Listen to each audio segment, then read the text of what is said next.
వైసీపీలో ఎన్ని అరెస్టులు జరిగినప్పటికీ, వైసీపీ నాయకులు ఎంతమంది అరెస్ట్ అయినప్పటికీ కూటమి నాయకులకి సాటిస్ఫాక్షన్ లేదనేది నా అభిప్రాయం. నిజంగా మాట్లాడుతున్నా. ఎందుకంటే గత ప్రభుత్వంలో వైసీపీ అధికారులు ఉండగా సుదీర్ఘమైనటువంటి 40 ఏళ్ల రాజకీయ అనుభవం ఉన్న నారా చంద్రబాబు నాయుడు గారిని జైల్లో పెట్టించడం అయితే జరిగింది. కాబట్టి వైసీపీ నాయకులు ఎంతమంది అరెస్ట్ అయినా సరే కూటమి నాయకులు సాటిస్ఫాక్షన్ లేదేమో అని అంటున్నా. ఎందుకంటే ఆ దిశగానే పావులు కలుపుతున్నాయి. జగన్మోహన్ రెడ్డి గారు అరెస్ట్, ఈ మాట కోసం కూటమి నాయకులు చాలామంది ఎదురు చూస్తున్నారు. నిజమండి. ఎందుకంటే జగన్మోహన్ రెడ్డి గారి అరెస్ట్ కోసం చాలా రకాల విశ్వ ప్రయత్నాలు అయితే చేస్తున్నారేమో అని నేను చెప్తా. ఎందుకన్నానంటే ఏదైతే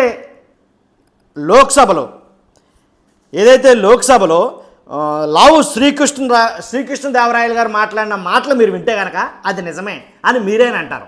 ఎందుకంటే జగన్ గారి హయాంలో మద్యం స్కాము అసలు ఢిల్లీలో జరిగిన మద్యం స్కామ్ కన్నా బాగా పెద్దదే. అసలు దీంతో ఢిల్లీ పోల్చుకుంటే ఢిల్లీలో జరిగిన మద్యం స్కాము జస్ట్ ఆవగింజ అంత పెద్ద స్కామ్ అయితే కనుక ఏపీలో జరిగింది మద్యం స్కామ్ అని లోక్సభలో ఎవరైతే లావు కృష్ణదేవరాయలు ఉన్నారో, గతంలో వైసీపీ ఇప్పుడు కూటమి, కానీ ఆయన మాట్లాడటం అయితే జరిగింది. కాబట్టి ఆయన మాట్లాడిన మాటలు అన్నీ వింటే కనుక నిజమేనేమో అనిపిస్తుంది. కాబట్టి అంత దారుణమైనటువంటి స్కామ్ అయితే జరిగింది. కొన్ని వేల కోట్లు అక్రమంగా మరలించారు జగన్మోహన్ రెడ్డి గారు. మద్య స్కామ్ అది. కాబట్టి దారుణమైనటువంటి పెద్ద స్కామ్ ఆంధ్రప్రదేశ్లో ఏమైనా ఉందంటే కనుక అది మద్య స్కామే. దీని మీద కేంద్ర దర్యాప్తు సంస్థలు కాబట్టి దర్యాప్తు చేయాలి అని లోక్సభలో మాట్లాడడం జరిగింది. మాట్లాడిన మధ్యాహ్నం నుంచి అదే రోజున మధ్యాహ్నాన్ని అమిత్ షా గారు పిలిపించుకున్నారు.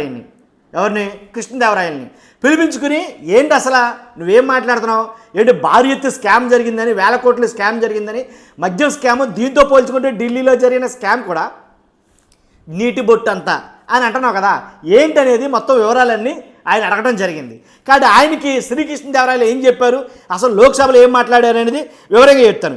ఢిల్లీ మద్య కుంభకోణానికి ఎన్నో రెట్లు అధికంగా గత జగన్ ప్రభుత్వ హయాంలో ఏపీలో అక్రమ మద్యం వ్యాపారం జరిగిందని టీడీపీ నేత లావు కృష్ణదేవరాయలు సోమవారం లోక్సభలో చేసిన తీవ్ర ఆరోపణలపై కేంద్ర హోంమంత్రి అమిత్ షా దృష్టి సారించారు. మంగళవారం పార్లమెంట్ సమావేశాల మధ్యలోనే ఆయన ప్రత్యేకంగా తన కార్యాలయానికి పిలిపించుకొని వివరాలు తెలుసుకున్నారు.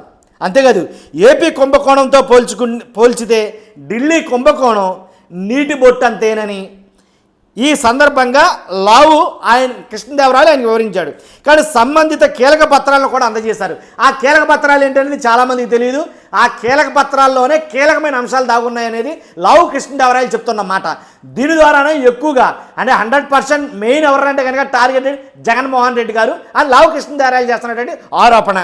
అయితే 90,000 కోట్ల మద్యం వ్యాపారంలో 18,000 కోట్లు దుర్వినియోగమయ్యాయని, అవి కాకుండా మరో 4,000 కోట్లు బెనామీ పేర్లతో దుబాయ్, ఆఫ్రికాకు తరలించారని ఆరోపణలపై హోంమంత్రి ఆరా తీశారు. అదో 18,000 కోట్లు, ఇదో 4,000 కోట్లు, మొత్తం 22,000 కోట్ల రూపాయల స్కామ్ ఇది. చిన్న చితకత కాదు.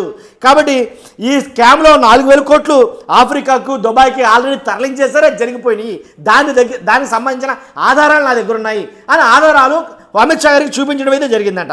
హైదరాబాద్కు చెందిన సునీల్ రెడ్డి 2,000 కోట్లను దుబాయ్లకు తరలించిన కీలక పత్రాలను లావు అందించారు. ఈ లావాదేవీపై ఈడీ క్షుణ్ణంగా దర్యాప్తు జరిపితే అనేక కీలక వివరాలు బయటపడతాయన్నారు. ఈ విషయంపై తాము క్షుణ్ణంగా దర్యాప్తు జరిపిస్తామని అమిత్ షా ఆయనకు హామీ ఇచ్చినట్లు తెలిసింది. ఏపీ మద్యం కుంభకోణం పర్యవసానాల వల్లే ఒక ఎంపీ రాజీనామా చేశారని, ఆ ఎంపీ ఎవరు? ఈ మద్యం కుంభకోణాల గురించి ఆ ఎంపీ రాజీనామా చేసి పక్కెళ్ళిపోయాడంటే ఆ ఎంపీ ఎవరనుకున్నారో? ఎవరో కాదు, ఎవరైతే విజయసాయిరెడ్డి ఉన్నారో, విజయసాయిరెడ్డి రాజీనామా జరిగిందంటే ఈ మద్యం స్కామ్ గురించే, ఈ మద్యం కుంభకోణం గురించే ఎంపీ విజయసాయిరెడ్డి పక్కకి వెళ్ళిపోయాడు అని లావు కృష్ణదేవరాయలు ఆరోపిస్తున్న ఆరోపణ. అంతేకాదు రాజకీయాల నుంచి నిష్క్రమించాడు కూడా అని లావు వివరించారు. రాష్ట్రంలోని 22 డిస్టిలరీలను చేజెక్కించుకుని 22 డిస్టిలరీలు అర్థం లేని బ్రాండ్లతో 26 కొత్త కంపెనీలు ప్రారంభించారని, నన్ను అడిగితే కనుక ఆ 22 డిస్టిలరీలు ఇప్పుడే కాదు గత ప్రభుత్వ హయాంలో ఉన్నాయి. ఇదొకటి క్లారిఫికేషన్ ఇవ్వాలి మీకు. అంతర్జాతీయ బ్రాండ్లన్నింటినీ వెళ్ళగొట్టారని తెలిపారు. ప్రభుత్వ దుకాణాలలో 99,000 కోట్ల మేరకు అమ్మకాలు జరిగితే అందులో 690 కోట్లు మాత్రమే డిజిటల్ లావాదేవీలు జరిగాయి. అర్థమైంది కదా మీకు?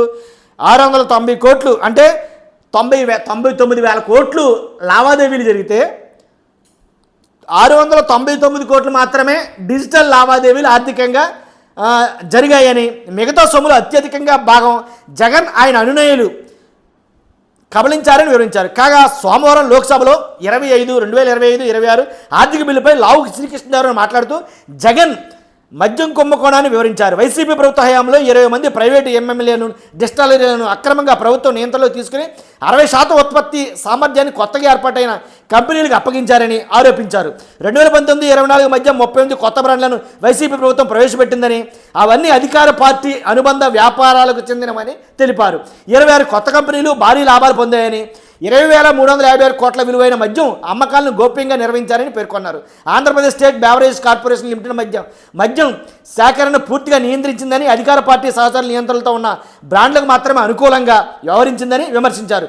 2,000 కోట్లు ఒక ఇన్ఫ్రాస్ట్రక్చర్ కంపెనీ పేరుతో దుబాయ్కి మళ్లించారని, ఏపీలో మద్యం స్కామ్ కారణమైన వారిపై దర్యాప్తు చేసి అవసరమైన చర్యలు తీసుకోవాలని ఈడీ వంటి కేంద్ర దర్యాప్తు సంస్థలను ఆదేశించాలని లావు కృష్ణదేవరాయలు విజ్ఞప్తి చేశారు. కాబట్టి ఇవన్నీ వాస్తవాలేనంటే కనుక వైసీపీలు ఇవన్నీ చెత్తా చెదారం, దీంట్లో అసలు ఏమీ లేదు, మొత్తం అవసరాలే కావాలని జగన్మోహన్ రెడ్డి గారిని టార్గెట్ చేయడం కోసం ఏదో ఒక రకంగా కేసు కావాలి, కేసు కట్టించేస్తే కనుక అరెస్టులు జరుగుతాయి, అది వాళ్ళ ఉద్దేశం. కాబట్టి వాళ్ళ కడుపు మంట చల్లారుతుంది అని పేరు నాని గారు కానీ ఇలా మిగిలిన వైసీపీ నాయకులు అందరూ కూడా దీని మీద ఎద్దేవా చేస్తారు. కాబట్టి అసలు దీంట్లో వాస్తవాలే లేవు, అసలు ఇది ఏమీ లేదు, ఉత్తి మసిపోసి మారేడుకాయ చేయాలన్న విషయంతో దీన్ని తెర మీదకి తెచ్చారు అని వైసీపీ నాయకులు గట్టిగా ఆరోపిస్తున్నారు.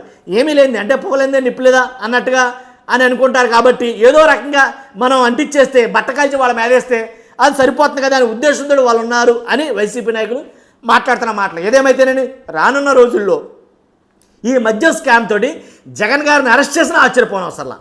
ఇది నా అభిప్రాయం. చూస్తున్న మీరు అందరూ కూడా మీ అభిప్రాయాన్ని కామెంట్ రూపంలో తెలియజేయండి. ఫస్ట్ లైక్ చేయండి, కొత్తగా మన ఛానల్ చూస్తే పక్కాగా సబ్స్క్రైబ్ చేయండి. Thank you very much.